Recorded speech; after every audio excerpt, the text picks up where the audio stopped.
कितने मस्ती भरे दिन थे वे। बीते दिनों को याद कर यामिनी की आंखें भर आई। कॉलेज में उसका पहला दिन था। केमिस्ट्री की क्लास चल रही थी। प्रोफेसर साहब कुछ भी पूछते तो रोहित फटाफट जवाब दे देता। उसकी हाजिर जवाबी और विषय की गहराई से समझ देख यामिनी के दिल में वह उतरता चला गया।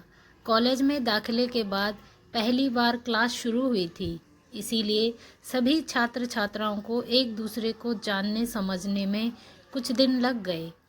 एक दिन यामिनी कॉलेज पहुंची तो रोहित कॉलेज के गेट पर ही मिल गया। उसने मुस्कुराकर कहा,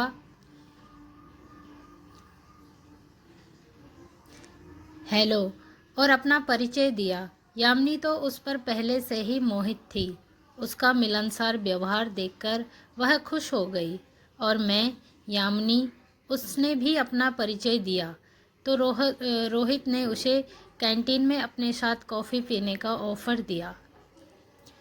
वह मना नहीं कर सकी।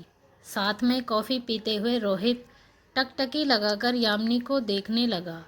यामिनी उसकी नज़रों का सामना नहीं कर पा रही थी, लेकिन उसके दिल में खुशी का तूफान उमड़ रहा था।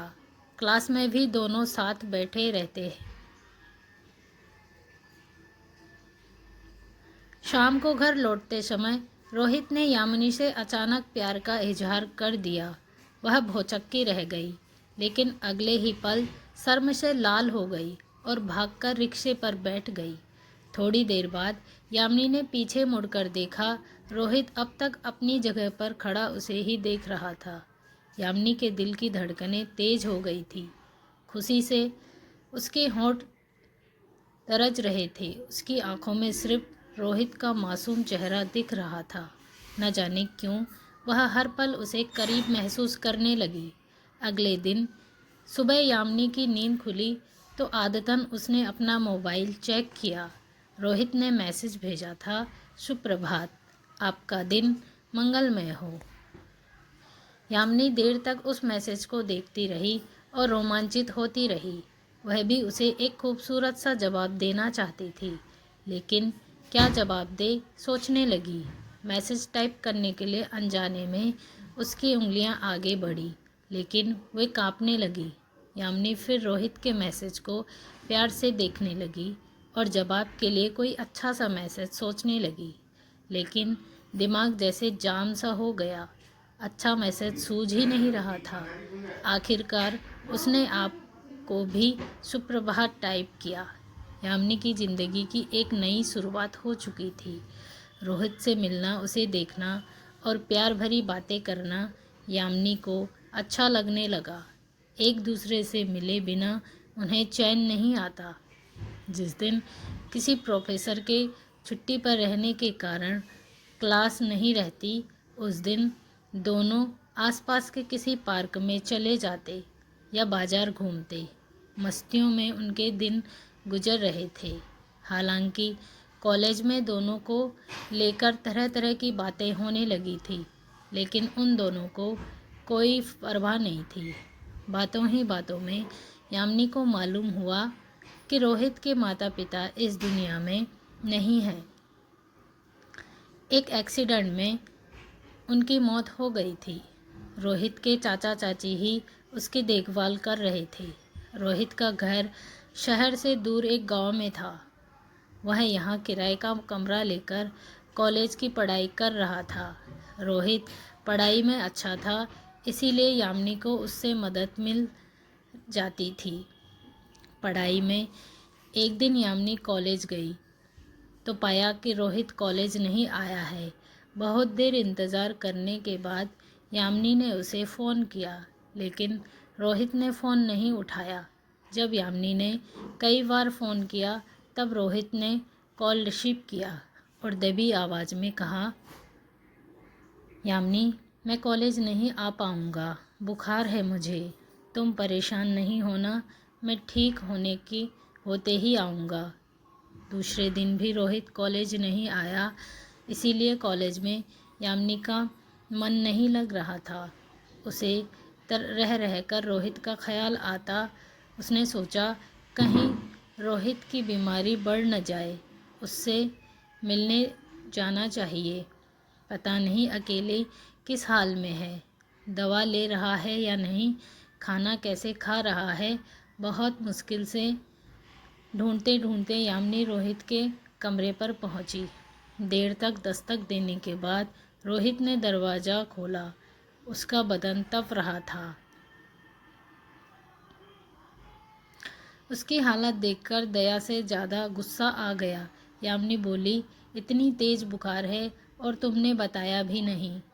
दवा ली क्या? घर पर किसी को बताया?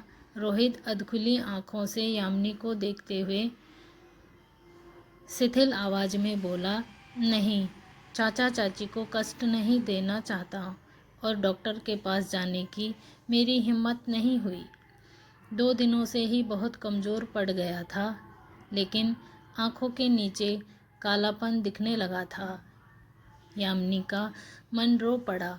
रोहित ने शायद कुछ खाया भी नहीं था, क्योंकि खाना बहुत वह खुद बनाता था। होटल से लाया हुआ खाना एक स्टूल पर पड़ा था और सूख चुका था। एक शीशे के गिलास में थोड़ा सा पानी था। एक बिस्किट का अधखुला पैकेट बगल में पड़ा था।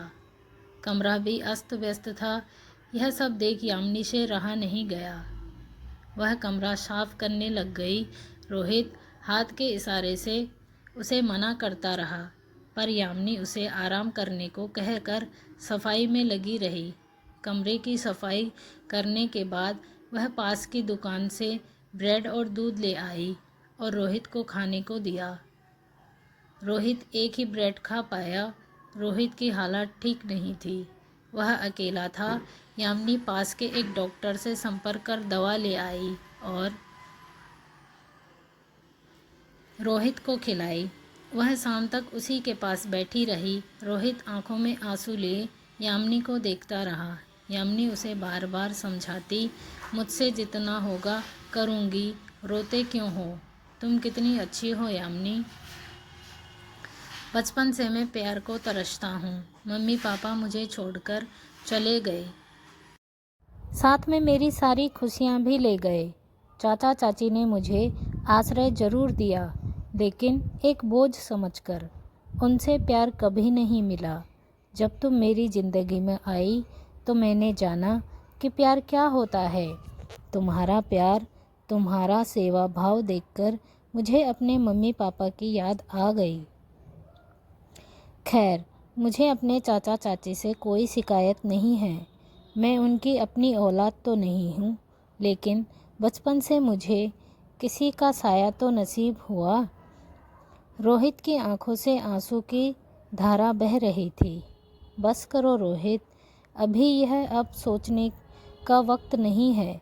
स्वास्थ्य पर ध्यान दो, खुद को अकेला नहीं समझो। मैं साथ देने से कभी पीछे नहीं हटूंगी। कहते हुए यामिनी ने दुपट्टे से रोहित के आंसू पोंछ दिए। वह करीब 2 घंटे तक रोहित के पास बैठी रही। शाम होने को आ गई थी। दवा के प्रभाव से रोहित को पसीना आ गया था। बुखार कम हुआ तो वह कुछ अच्छा महसूस करने लगा था। यामिनी ने कहा, अब मैं चलूँगी। घर पर सब मेरा इंतज़ार कर रहे होंगे। तुम रात में दूध गर्म कर ब्रेड के साथ ले लेना। दवा भी ले लेना। किसी तरह की परेशानी हो तो फ़ोन ज़रूर करना। यह नहीं सोचना कि मैं क्या कर पाऊँगी। तुम्हारे लिए मैं कुछ भी कर सकती हूँ। रोहित को ढांढस बंधाकर यामिनी अपने घर आ गई, लेकिन उसे चिंता होती रही। रात में वह सबकी नज़र बचाकर घर की छत पर गई और फ़ोन कर रोहित का हाल पूछा। रोहित ने कहा, अभी वह ठीक है।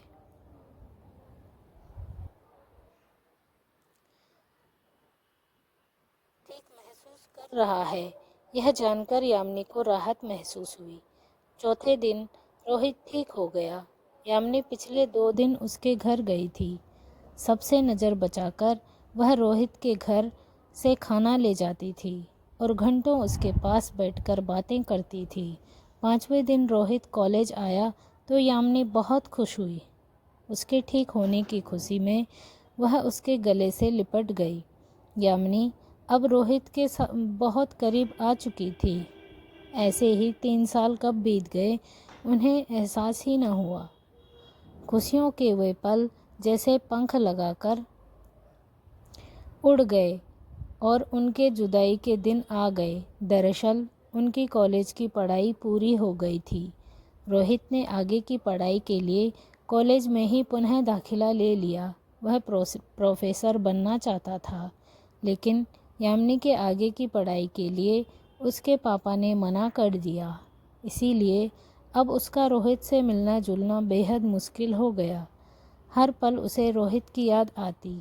रोहित से दूर रहने के कारण उसे कुछ भी अच्छा नहीं लगता था। यामिनी के मम्मी पापा अब उसकी शादी करके अपनी जिम्मेदारी से मुक्त होना चाहते थे।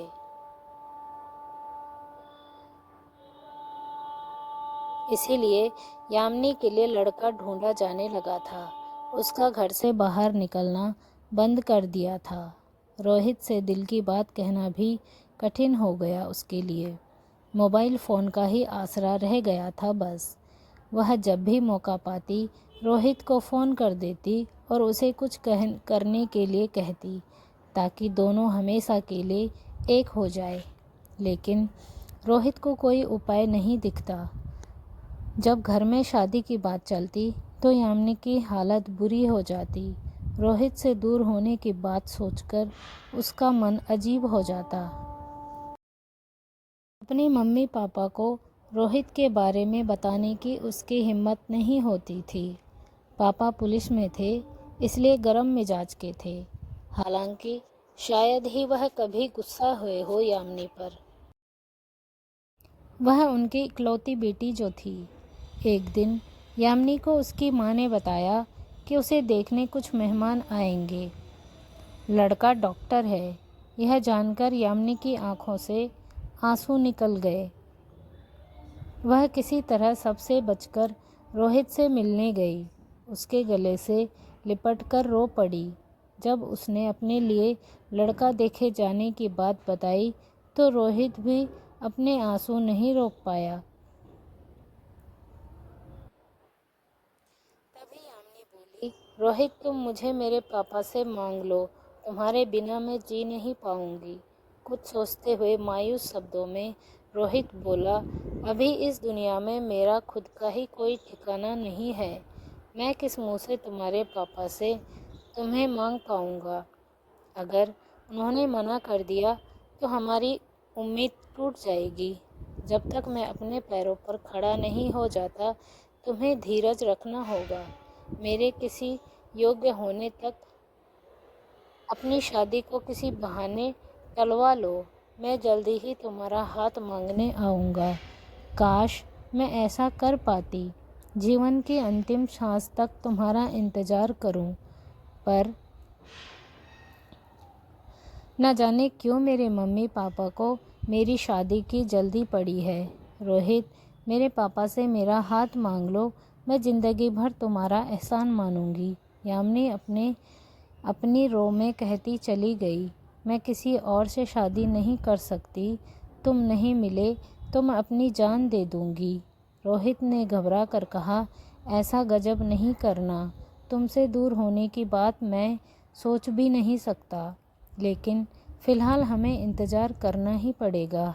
यामिनी एक उम्मीद लिए अपने घर लौट आई। रोहित से ज़िंदगी भर के लिए मिलने के ख्याल से उसके दिल की धड़कन बढ़ जाती। उसने सोचा, क्या हसीन समा होगा जब वह और रोहित हमेशा के लिए साथ होंगे। लेकिन चंद दिनों बाद ही यामिनी के ख्यालों की हसीन दुनिया ढहती नजर आई। उनकी माँ ने बताया कि अगले दिन ही उसे देखने के लिए मेहमान आ रहे हैं।